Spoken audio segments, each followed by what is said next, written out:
Je vois ici que j'ai une option de planificateur. Je peux cocher la case planificateur si je souhaite effectivement lancer ce téléchargement à une date ultérieure et à une heure précise. Donc je peux effectivement programmer des plages durant laquelle ce fichier devra se télécharger. Effectivement, sur un fichier volumineux, je peux comme ça commencer à le télécharger peut-être pendant une demi-heure, puis le reprendre le lendemain encore pendant une demi-heure, puis le surlendemain encore pendant une demi-heure, et ainsi de suite, jusqu'à ce que le fichier soit effectivement téléchargé.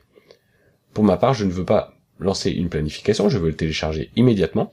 Je vais donc décocher la case planificateur. Je vais ensuite cliquer sur le bouton télécharger, et le téléchargement démarre. Alors, je dispose d'une connexion très rapide en fibre optique, ce qui fait que ce fichier, n'étant pas très gros, a déjà été téléchargé complètement.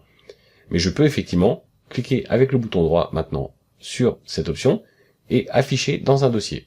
En fait, je peux l'afficher dans le dossier de téléchargement, là où il se trouve. Très bien. J'aurais pu également l'ouvrir directement depuis Free Download Manager. Je vais donc refermer ici mon dossier de téléchargement. Si j'avais voulu exécuter directement le programme depuis Free Download Manager, j'aurais pu également le faire en cliquant avec le bouton droit et en sélectionnant l'option Ouvrir. Si je clique sur Ouvrir, effectivement, on me propose d'installer ici Notepad++.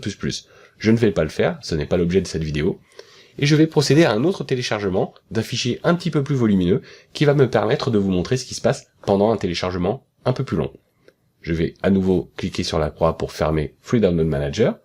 Je vais revenir sur Google, donc google.fr, et je vais chercher, par exemple, un fichier qui s'appelle Ubuntu. Alors, Ubuntu, c'est un système d'exploitation. Nous n'allons pas rentrer dans tous les détails de ce qu'est Ubuntu précisément, mais sachez que Windows n'est pas le seul système d'exploitation qui existe. Il existe d'autres systèmes d'exploitation.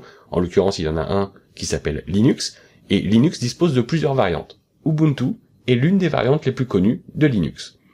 Très bien. Sans plus de détails, je vais accéder directement à la page qui va me permettre de télécharger ce fichier. C'est un très gros fichier qui fait plus d'1 gigaoctet. Donc nous aurons un peu de temps pour voir ce qui se passe dans Free Download Manager. Je clique sur télécharger.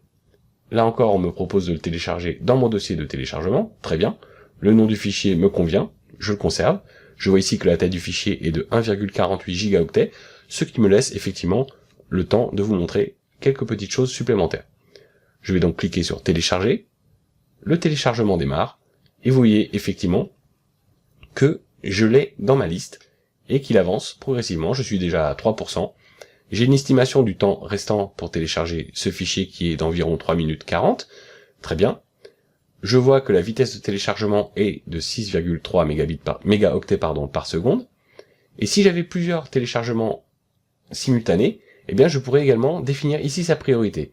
Pour monter la priorité, je clique sur la petite flèche vers le haut. Et si je souhaite descendre sa priorité, je peux cliquer sur la petite flèche vers le bas.